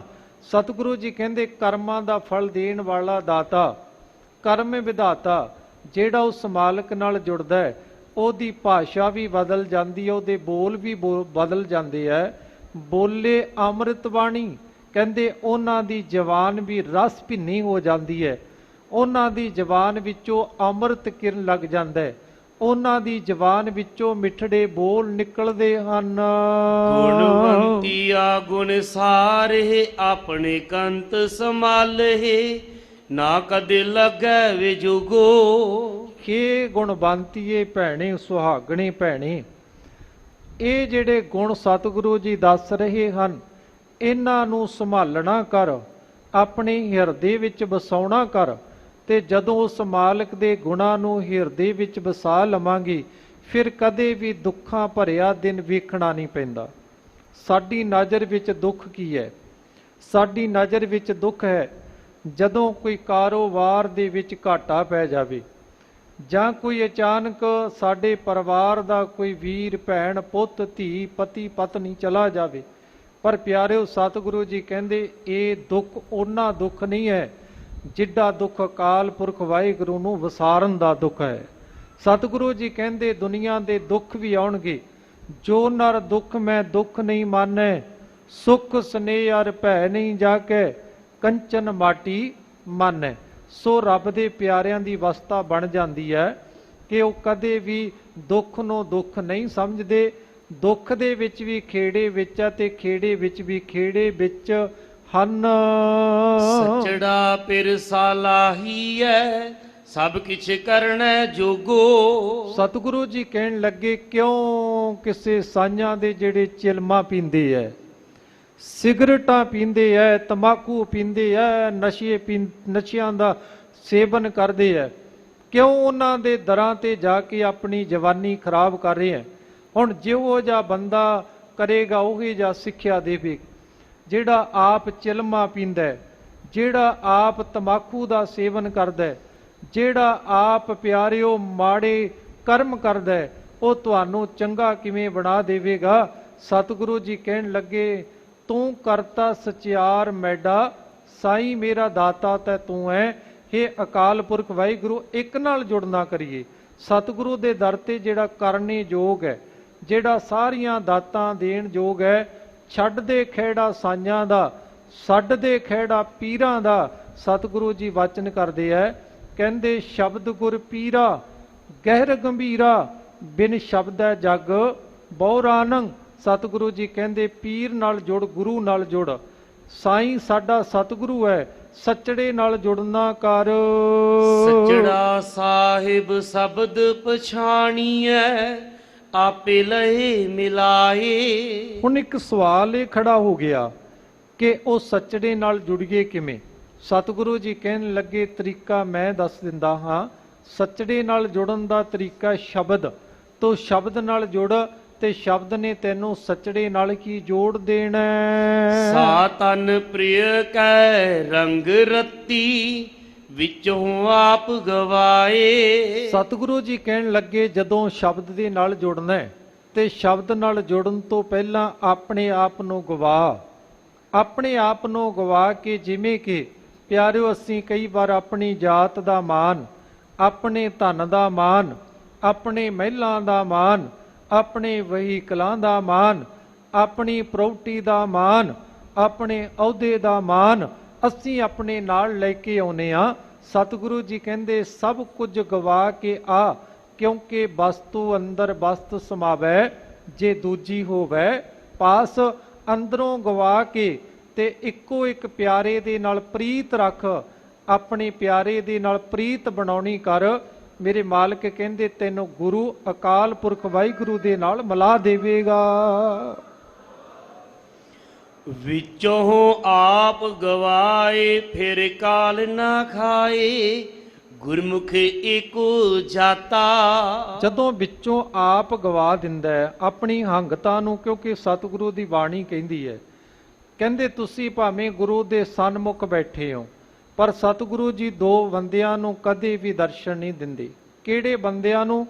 ਇੱਕ ਹੰਕਾਰੀ ਤੇ ਇੱਕ ਨਿੰਦਕ ਲੋਕਾਂ ਨੂੰ। ਆਪਾਂ ਰੋਜ਼ ਸ਼ਬਦ ਪੜ੍ਹਦੇ ਹਾਂ, ਹਰ ਜੁਗ ਜੁਗ ਭਗਤੋ ਪਾਇਆ, ਪੈਜ ਰੱਖਦਾ ਆਇਆ RAM ਰਾਜੇ, ਹਰ ਨਾਕਸ ਦੁਸ਼ਟ ਹਰ ਮਾਰਿਆ, ਪ੍ਰਹਿਲਾਦ ਤਰਾਇਆ, ਅਹੰਕਾਰੀਆਂ ਨਿੰਦਕਾਂ ਪਿੱਠ ਦੇ ਨਾਮ ਦੇ ਮੁਖ ਲਾਇਆ। ਸਤਿਗੁਰੂ ਜੀ ਕਹਿੰਦੇ ਹੰਕਾਰੀ ਤੇ ਨਿੰਦਕਾਂ ਨੂੰ ਕਦੇ ਵੀ ਸਤਿਗੁਰੂ ਦਰਸ਼ਨ ਨਹੀਂ ਦਿੰਦੇ। ਇਸੇ ਲਈ ਆਪਣੇ ਆਪ ਨੂੰ ਗਵਾ ਕੇ ਗੁਰੂ ਦੇ ਦਰ ਤੇ ਆ, ਕਾਲ ਨਾ ਖਾਈ, ਫਿਰ ਤੈਨੂੰ ਮੌਤ ਦਾ ਡਰ ਨਹੀਂ ਰਵੇਗਾ। ਗੁਰਮੁਖ ਰੱਬ ਦਾ ਪਿਆਰਾ ਇੱਕੋ ਜਾਤਾ, ਇੱਕ ਨੂੰ ਹੀ ਜਾਣਦਾ ਹੈ। ਕਾਮਨ ਇਛ ਪੁੰਨੀ ਅੰਤਰ ਭਿੰਨੀ, ਮਿਲਿਆ ਜਗ ਜੀਵਨ ਦਾਤਾ। ਹੁਣ ਜਿਨ੍ਹਾਂ ਨੇ ਆਪਣੇ ਮਨ ਅੰਦਰ ਇਹ ਧਾਰਨ ਕਰ ਲਿਆ ਮੈਂ ਗੁਰੂ ਨੂੰ ਪ੍ਰਾਪਤ ਕਰਨਾ ਹੈ। ਕਾਮਣ ਦਾ ਅਰਥ ਹੁੰਦਾ ਹੈ ਭਾਵਨਾ ਰੱਖਣ ਵਾਲੀ ਇਸਤਰੀ। ਇੱਛ ਪੁੰਨੀ, ਇਹ ਭਾਵਨਾ ਪੂਰੀ ਹੋ ਗਈ। ਕਿਹੜੀ ਭਾਵਨਾ? ਕਿ ਮੈਨੂੰ ਗੁਰੂ ਮਿਲ ਜਾਵੇ, ਰੱਬ ਮਿਲ ਜਾਵੇ। ਫਿਰ ਜਦੋਂ ਰੱਬ ਮਿਲ ਗਿਆ, ਗੁਰੂ ਮਿਲ ਗਿਆ, ਅੰਤਰ ਰਸ ਭਿੰਨੀ, ਪਿਆਰਿਓ ਅੰਦਰ ਰਸ ਦੇ ਨਾਲ ਭਰ ਜਾਂਦੀ ਹੈ। ਮਿਲਿਆ ਜਗ ਜੀਵਨ ਦਾਤਾ, ਜੀਵਨ ਦੇਣ ਵਾਲਾ ਦਾਤਾ ਅਕਾਲ ਪੁਰਖ ਵਾਹਿਗੁਰੂ ਸਤਿਗੁਰੂ ਦੀ ਪ੍ਰਾਪਤੀ ਹੋ ਜਾਂਦੀ ਹੈ ਤੇ ਮਨ ਆਨੰਦ ਵਿੱਚ ਰਹਿੰਦਾ, ਖੇੜੇ ਵਿੱਚ ਰਹਿੰਦਾ ਹੈ। ਸ਼ਬਦ ਰੰਗ ਰਾਤੀ ਜੋਬਨ ਮਾਤੀ, ਫਿਰ ਕੈ ਅੰਕ ਸਮਾਏ। ਜਦੋਂ ਸਤਿਗੁਰੂ ਜੀ ਦੇ ਨਾਲ ਸ਼ਬਦ ਦੇ ਰਾਹੀਂ ਪਿਆਰਿਓ ਮਿਲਾਪ ਹੋ ਜਾਂਦਾ ਹੈ, ਜਿਵੇਂ ਜਵਾਨੀ ਦਾ ਰਸ ਹੁੰਦਾ ਹੈ, ਸਤਿਗੁਰੂ ਜੀ ਕਹਿੰਦੇ ਐਵੇਂ ਰੱਬ ਦੇ ਪਿਆਰ ਵਿੱਚੋਂ ਰਸ ਪੈਦਾ ਹੁੰਦਾ ਹੈ। ਫਿਰ ਕੀ ਉਹਦੇ ਨਾਲ ਬਹੁਤਾ ਨੇੜਤਾ ਬਣ ਜਾਂਦੀ ਹੈ, ਬਹੁਤਾ ਗੂੜਾ ਰਿਸ਼ਤਾ ਬਣ ਜਾਂਦਾ ਹੈ। ਸੱਚੜਾ ਸਾਹਿਬ ਸ਼ਬਦ ਪਛਾਣੀਐ, ਆਪੇ ਲਏ ਮਿਲਾਏ। ਸੋ ਇਸੇ ਕਰਕੇ ਸਤਿਗੁਰੂ ਦੇ ਸ਼ਬਦ ਦੇ ਰਾਹੀਂ ਜਦੋਂ ਉਸ ਦੀ ਪਛਾਣ ਹੋ ਜਾਂਦੀ ਹੈ, ਮਿਲਾਪ ਹੋ ਜਾਂਦਾ ਹੈ, ਤੇ ਅਕਾਲ ਪੁਰਖ ਵਾਹਿਗੁਰੂ ਆਪ ਵੀ ਬਖਸ਼ਿਸ਼ ਕਰਦੇ ਹੈ, ਆਪ ਵੀ ਮਿਹਰ ਕਰਦੇ ਹੈ। ਉਹ ਆਪਣੇ ਆਪ ਹੀ ਆਪਣੇ ਵਿੱਚ ਮਿਲਾ ਲੈਂਦੇ ਹਨ। ਜਿਨੀ ਆਪਣਾ ਕੰਤ ਪਛਾਣਿਆ, ਹਉ ਤਿਨ ਪੁੱਛੋ ਸੰਤਾ ਜਾਏ। ਸੋ ਉਹਨਾਂ ਦੇ ਕੋਲ ਜਾ ਕੇ ਬੇਨਤੀ ਕਰ, ਜਿਨ੍ਹਾਂ ਨੇ ਉਸ ਅਕਾਲ ਪੁਰਖ ਵਾਹਿਗੁਰੂ ਨੂੰ ਪਛਾਣਿਆ, ਆਪਣੇ ਪਤੀ ਪਰਮੇਸ਼ਰ ਨੂੰ ਪਛਾਣਿਆ, ਕਿ ਭਾਈ ਤੁਸੀਂ ਉਸ ਵਾਹਿਗੁਰੂ ਨੂੰ ਕਿਵੇਂ ਪ੍ਰਾਪਤ ਕੀਤਾ। ਜਿਨੀ ਆਪਣਾ ਕੰਤ ਪਛਾਣਿਆ, ਹਉ ਤਿਨ ਪੁੱਛੋ ਸੰਤਾਂ ਜਾਏ। ਉਹਨਾਂ ਰੱਬ ਦੇ ਪਿਆਰਿਆਂ ਤੋਂ, ਰੂਹਾਂ ਤੋਂ ਪੁੱਛਣਾ ਕਰਕੇ ਤੁਸੀਂ ਮਾਲਕ ਨੂੰ ਕਿਵੇਂ ਮਿਲਾਇਆ ਹੈ, ਆਪਣੇ ਆਪ ਨੂੰ ਕਿਵੇਂ ਜੋੜਿਆ ਹੈ। ਉਹਨਾਂ ਦੇ ਕੋਲ ਜਾ ਕੇ ਤਰਲਾ ਕਰ ਤੇ ਆਪਣੀ ਜ਼ਬਾਨ ਵਿੱਚੋਂ, ਜੇਬਾਂ ਵਿੱਚੋਂ ਕਹਿ ਕਿ ਕੋਈ ਜਨ ਹਰਸਿਓ ਦੇਵੈ ਜੋਰ, ਚਰਨ ਗਹੂ ਬਕੂ ਸੁਭ ਰਸਨਾ ਦੀਜੈ ਪ੍ਰਾਣ। ਅਕੋਰ ਮੈਂ ਆਪਣੇ ਪ੍ਰਾਣਾਂ ਨੂੰ ਕੱਢ ਕੇ ਉਸ ਪਿਆਰੇ ਦੇ ਅੱਗੇ ਰੱਖਣ ਲਈ ਤਿਆਰ ਹਾਂ, ਜਿਹੜਾ ਮੇਰੇ ਪਿਆਰੇ ਨਾਲ ਮੈਨੂੰ ਵਿਛੜੇ ਹੋਏ ਨੂੰ ਮਿਲਾ ਦੇਵੇ। ਆਪ ਛੋੜ ਸੇਵਾ ਕਰੀ, ਫਿਰ ਸੱਚੜਾ ਮਿਲੈ ਸਹਿਜ ਸੁਭਾਏ। ਕਹਿਣ ਲੱਗੇ ਫਿਰ ਬਹੁਤਾ ਉਪਰਾਲਾ ਕਰਨ ਦੀ ਵੀ ਲੋੜ ਨਹੀਂ। ਜਦੋਂ ਅਸੀਂ ਆਪਣੀ ਹੰਗਤਾ ਨੂੰ, ਆਪਣੇ ਆਪ ਨੂੰ ਤਿਆਗ ਦੇਵਾਂਗੇ, ਆਪਣੇ ਵਿੱਚੋਂ ਹੰਕਾਰ ਨੂੰ ਛੱਡ ਦੇਵਾਂਗੇ, ਤੇ ਵਾਹਿਗੁਰੂ ਨੇ ਆਪ ਹੀ ਕਿਰਪਾ ਕਰ ਦੇਣੀ ਹੈ। ਜਿਵੇਂ ਭਾਈ ਸਾਹਿਬ ਭਾਈ ਗੁਰਦਾਸ ਜੀ ਕਹਿੰਦੇ ਆ, ਕਹਿੰਦੇ ਭਾਈ ਤੂੰ ਇੱਕ ਕਦਮ ਗੁਰੂ ਦੇ ਵੱਲ ਤੁਰਨਾ ਕਰ, ਤੇ ਸਤਿਗੁਰੂ ਜੀ ਕਰੋੜਾਂ ਪਿੰਡਾਂ ਅੱਗੇ ਹੋ ਕੇ ਤੈਨੂੰ ਲੈਣ ਵਾਸਤੇ ਆਉਣਗੇ। ਇਸੇ ਤਰ੍ਹਾਂ ਸਤਿਗੁਰੂ ਜੀ ਕਹਿੰਦੇ ਆਪ ਛੋੜ ਸੇਵਾ ਕਰੀ, ਫਿਰ ਸੱਚੜਾ ਮਿਲੈ ਸਹਿਜ ਸੁਭਾਈ। ਆਪਣੇ ਆਪ ਹੀ ਸਤਿਗੁਰੂ ਨੇ ਕਿਰਪਾ ਕਰਕੇ ਮਿਲਾ ਦੇਣਾ। ਜਿਵੇਂ ਕਿ ਅਸੀਂ ਥੋੜਾ ਜਿਹਾ ਉਪਰਾਲਾ ਕਰਦੇ ਹਾਂ। ਪਿਆਰਿਓ, ਰੋਟੀ ਤਿਆਰ ਹੁੰਦੀ ਹੈ, ਰੋਟੀ ਦੀ ਬੁਰਕੀ ਸਬਜ਼ੀ ਦੇ ਨਾਲ ਲਾ ਕੇ ਮੂੰਹ ਦੇ ਵਿੱਚ ਪਾਈ ਜਾਂਦੀ ਹੈ। ਇੱਕ ਵਾਰੀ ਚਿੱਥਣ ਦੀ ਲੋੜ ਹੈ, ਤੇ ਜਦੋਂ ਗਲੇ ਤੋਂ ਥੱਲੇ ਹੋ ਜਾਂਦੀ ਹੈ ਨਾ, ਫਿਰ ਸਾਨੂੰ ਕੋਈ ਉਪਰਾਲਾ ਕਰਨ ਦੀ ਲੋੜ ਨਹੀਂ, ਉਹ ਆਪਣੇ ਆਪ ਰਸ ਬਣਦੀ ਹੈ, ਖੂਨ ਬਣ ਜਾਂਦਾ ਹੈ। ਇਸੇ ਤਰ੍ਹਾਂ ਆਪਣੇ ਆਪ ਹੀ ਪ੍ਰਮਾਤਮਾ ਮਿਲਾ ਲਵੇਗਾ। ਫਿਰ ਸੱਚਾ ਮਿਲੈ ਆਏ, ਸਾਚ ਕਮਾਏ, ਸਾਚ ਸ਼ਬਦ ਧਨ ਰਾਤੀ। ਇਸੇ ਤਰ੍ਹਾਂ ਫਿਰ ਸੱਚਾ ਮਿਲੇ, ਪ੍ਰਮਾਤਮਾ ਮਿਲ ਜਾਂਦਾ ਹੈ, ਤੇ ਸੱਚੇ ਸਾਚ ਕਮਾਏ, ਸੱਚੇ ਕਰਮ ਬੰਦਾ ਕਰਦਾ ਹੈ, ਸਾਚ ਸ਼ਬਦ ਧਨ ਰਾਤੀ। ਉਹ ਜੀਵ ਇਸਤਰੀ ਉਸ ਪਿਆਰੇ ਦੇ ਪਿਆਰ ਵਿੱਚ, ਗੁਰੂ ਦੇ ਸ਼ਬਦ ਵਿੱਚ ਦਿਨ ਤੇ ਰਾਤ ਰਤ ਜਾਂਦੀ ਹੈ, ਗੂੜਾ ਪ੍ਰੀਤ ਬਣਾ ਲੈਂਦੀ, ਗੂੜਾ ਪਿਆਰ ਬਣਾ ਲੈਂਦੀ ਹੈ। ਇਸੇ ਤਰ੍ਹਾਂ ਉਸ ਪਿਆਰੇ ਦੇ ਪਿਆਰ ਵਿੱਚ ਰੱਤੀ ਰਹਿੰਦੀ ਹੈ। ਕਦੇ ਨਾ ਰਾਂਡ ਸਦਾ ਸੁਹਾਗਨ, ਅੰਤਰ ਸਹਿਜ ਸਮਾਧੀ। ਇਸੇ ਤਰ੍ਹਾਂ ਅੰਦਰ ਸਹਿਜ ਆ ਜਾਂਦਾ ਹੈ, ਤੇ ਉਹਨੂੰ ਇਸ ਗੱਲ ਦਾ ਡਰ ਨਹੀਂ ਰਹਿੰਦਾ ਕਿ ਮੈਂ ਦੁਹਾਗਣ ਬਣ ਜਾਵਾਂਗੀ, ਮੈਂ ਰੰਡੇਪੇ ਵਿੱਚ ਚਲੀ ਜਾਵਾਂਗੀ, ਕਿਉਂਕਿ ਉਹ ਖਾਸਮ ਪ੍ਰਮਾਤਮਾ ਸਦੀ ਵੀ ਹੈ। ਉਹਦੇ ਅੰਦਰੋਂ ਇਹ ਡਰ ਖਤਮ ਹੋ ਜਾਂਦਾ ਹੈ, ਤੇ ਹਿਰਦੇ ਅੰਦਰ ਸਹਿਜ ਆ ਜਾਂਦਾ ਹੈ। ਫਿਰ ਰਹਿਆ ਭਰ ਪੂਰੇ, ਵੇਖ ਹਦੂਰੇ, ਰੰਗ ਮਾਣੇ ਸਹਿਜ ਸੁਭਾਏ। ਹੁਣ ਜੀਵ ਇਸਤਰੀ ਨੂੰ ਜਦੋਂ ਇਸ ਗੱਲ ਦਾ ਬੋਧ ਹੋ ਗਿਆ, ਗਿਆਨ ਹੋ ਗਿਆ ਕਿ ਵਾਹਿਗੁਰੂ ਮੇਰੇ ਅੰਦਰ ਵੀ ਹੈ, ਬਾਹਰ ਵੀ ਹੈ, ਸਾਰਿਆਂ ਥਾਵਾਂ ਤੋਂ ਇੱਕੋ ਹੀ ਨਜ਼ਰ ਆਉਂਦਾ ਹੈ। ਜਿਵੇਂ ਕਿ ਭਾਈ ਕਨ੍ਹਈਆ ਜੀ ਨੂੰ ਪਿਆਰਿਓ ਤੁਰਕਾਂ ਦੇ ਵਿੱਚੋਂ ਵੀ ਆਪਣੇ ਗੁਰੂ ਹੀ ਨਜ਼ਰ ਆਉਂਦੇ ਸੀ, ਸਤਿਗੁਰੂ ਜੀ ਹੀ ਨਜ਼ਰ ਆਉਂਦੇ ਸੀ ਚਾਰੇ ਪਾਸੇ।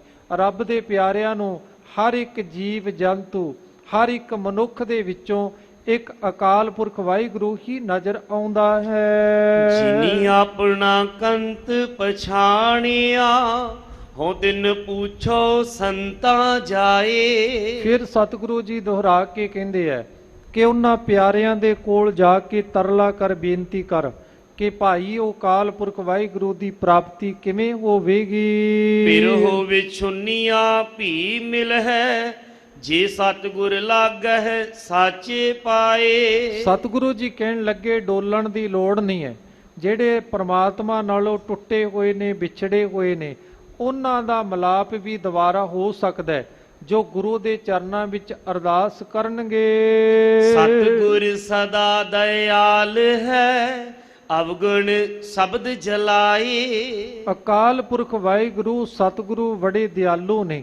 ਜੇ ਤੇਰੇ ਵਿੱਚ ਕੋਈ ਔਗਣ ਵੀ ਹੈ ਤੇ ਆਪਣਾ ਔਗਣ ਗੁਰੂ ਦੇ ਅੱਗੇ ਰੱਖ, ਸਤਿਗੁਰੂ ਜੀ ਸ਼ਬਦ ਦੇ ਰਾਹੀਂ ਉਸ ਔਗਣ ਨੂੰ ਜਲਾ ਦੇਣਗੇ, ਤੇ ਔਗਣਾਂ ਦੇ ਬਦਲੇ ਤੈਨੂੰ ਪਰਮਾਤਮਾ ਗੁਣ ਦੇ ਦੇਣਗੇ, ਰੱਬੀ ਗੁਣ ਮਿਲ ਜਾਣਗੇ। ਔਗਣ ਸ਼ਬਦ ਜਲਾਏ, ਦੂਜਾ ਭਾਉ ਗਵਾਏ, ਸੱਚੇ ਹੀ ਸੱਚ ਰਾਤੀ। ਇਸੇ ਕਰਕੇ ਸ਼ਬਦ ਦੇ ਰਾਹੀਂ ਔਗਣ ਜਲ ਜਾਂਦੇ ਹੈ, ਤੇ ਦੂਜਾ ਜਿਹੜਾ ਭਾਉ ਹੈ ਪ੍ਰਮਾਤਮਾ ਨੂੰ ਛੱਡ ਕੇ ਦੇਹਾਂ ਨੂੰ ਗੁਰੂ ਮੰਨਣ ਵਾਲਾ, ਸਤਿਗੁਰੂ ਜੀ ਕਹਿਣ ਲੱਗੇ ਚਲਾ ਜਾਂਦਾ ਹੈ, ਤੇ ਸੱਚੇ ਮਾਲਕ ਦੇ ਵਿੱਚ ਬੰਦਾ ਸਮਾ ਜਾਂਦਾ ਹੈ। ਸੱਚੈ ਸ਼ਬਦ ਸਦਾ ਸੁਖ ਪਾਇਆ, ਹਉ ਮੈਂ ਗਈ ਪਰਾਤੀ। ਸਤਿਗੁਰੂ ਜੀ ਕਹਿਣ ਲੱਗੇ ਜਦੋਂ ਸ਼ਬਦ ਦੇ ਰਾਹੀਂ ਸੱਚੇ ਮਾਲਕ ਦਾ ਪਿਆਰ ਖੱਟ ਲਿਆ ਤੇ ਸੁੱਖ ਮਿਲ ਗਿਆ, ਤੇ ਆਪਣੇ ਆਪ ਵੀ ਹੰਕਾਰ ਚਲਾ ਜਾਂਦਾ ਹੈ, ਹਉਮੈ ਜ਼ਿੰਦਗੀ ਵਿੱਚੋਂ ਚਲੀ ਜਾਂਦੀ ਹੈ। ਫਿਰ ਨਿਰਮਾਇਲ ਸਦਾ ਸੁਖ ਦਾਤਾ, ਨਾਨਕ ਸ਼ਬਦ ਮਿਲਾਏ। ਅਕਾਲ ਪੁਰਖ ਵਾਹਿਗੁਰੂ ਬੜੇ ਨਿਰਮਲ ਨੇ, ਬੜੇ ਸਵਸ ਨੇ, ਤੇ ਜਿਹੜਾ ਵੀ ਉਸ ਸਵਸਥਤਾ ਦੇ ਨਾਲ ਜੁੜ ਜਾਂਦਾ ਹੈ ਉਹ ਵੀ ਨਿਰਮਲ ਹੋ ਜਾਂਦਾ ਹੈ, ਸ਼ਬਦ ਦੇ ਵਿੱਚ ਮਿਲ ਜਾਂਦਾ ਹੈ ਤੇ ਸੁੱਖਾਂ ਦਾ ਧਾਰਨੀ ਹੋ ਜਾਂਦਾ ਹੈ। ਪਿਰੋ ਵਿਛੁਨੀਆਂ ਭੀ ਮਿਲ ਹੈ, ਜੇ ਸਤਿਗੁਰ ਲਾਗੈ ਸਾਚੇ ਪਾਏ। ਸੋ ਇਸੇ ਕਰਕੇ ਸਤਿਗੁਰੂ ਜੀ ਫਿਰ ਕਹਿੰਦੇ ਹੈ ਕਿ ਭਾਈ ਵਿਛੜੀਆਂ ਹੋਈਆਂ ਰੂਹਾਂ ਸਤਿਗੁਰੂ ਦੇ ਦਰ ਦੇ ਨਾਲ ਜੁੜ ਸਕਦੀਆਂ ਨੇ ਜੇ ਅਸੀਂ ਆਪਣੇ ਔਗਣਾਂ ਨੂੰ ਛੱਡ ਕੇ, ਜ਼ਿੰਦਗੀ ਦੇ ਕੀਤੇ ਮਾੜੇ ਕਰਮਾਂ ਨੂੰ ਛੱਡ ਕੇ ਦੁਬਾਰਾ ਸਤਿਗੁਰੂ ਦੇ ਦਰ ਤੇ ਆ ਕੇ ਕਹੀਏ ਕਿ ਹਮ ਅਵਗੁਣ ਭਰੇ ਏਕ ਗੁਣ ਨਾਹੀ, ਅੰਮ੍ਰਿਤ ਛਾੜ ਬਿਕੈ ਬਿਕ ਖਾਹੀ, ਮਾਇਆ ਮੋਹ ਭਰਮ ਪੈ ਭੁੱਲੇ, ਸੁਤ ਦਾਰਾ ਸਿਉ ਪ੍ਰੀਤ ਲਗਾਈ, ਇੱਕ ਉੱਤਮ ਪੰਥ ਸੁਣਿਓ ਗੁਰ ਸੰਗਤ, ਤੇ ਮਲੰਤ ਜਮ ਤਰਾਸ ਮਟਾਈ, ਇੱਕ ਅਰਦਾਸ ਭਾਟ ਕੀਰਤ ਕੀ, ਗੁਰ ਰਾਮਦਾਸ ਰਾਖੋ ਸਰਨਾਈ। ਸੋ ਮੈਂ ਧੰਨਵਾਦ ਕਰਦਾ ਹਾਂ ਸਿੰਘ ਸਾਹਿਬ ਗਿਆਨੀ ਜਗਤਾਰ ਸਿੰਘ ਜੀ, ਸੱਚਖੰਡ ਸ੍ਰੀ ਦਰਬਾਰ ਸਾਹਿਬ, ਸਿੰਘ ਸਾਹਿਬ ਗਿਆਨੀ ਹਰਪ੍ਰੀਤ ਸਿੰਘ ਜੀ, ਜਥੇਦਾਰ ਸ੍ਰੀ ਅਕਾਲ ਤਖਤ ਸਾਹਿਬ, ਬਹੁਤ ਬਹੁਤ ਧੰਨਵਾਦ ਹੈ। ਬੇਨਤੀ ਕਰਾਂਗਾ ਸ਼੍ਰੋਮਣੀ ਗੁਰਦੁਆਰਾ ਪ੍ਰਬੰਧਕ ਕਮੇਟੀ ਵੱਲੋਂ ਹਰ ਨਗਰ ਦੇ ਵਿੱਚ 8 ਰੋਜ਼ਾ ਗੁਰਮਤਿ ਸਮਾਗਮ, ਜੋ ਕਿ ਸਤਿਕਾਰਯੋਗ ਸ਼੍ਰੋਮਣੀ ਗੁਰਦੁਆਰਾ ਪ੍ਰਬੰਧਕ ਕਮੇਟੀ ਦੇ ਮੁੱਖ ਸੇਵਾਦਾਰ ਬੀਬਾ ਜਗੀਰ ਕੌਰ ਜੀ, ਜਿਨ੍ਹਾਂ ਨੇ ਬੜਾ ਸੋਹਣਾ ਉਪਰਾਲਾ ਕੀਤਾ ਹੈ।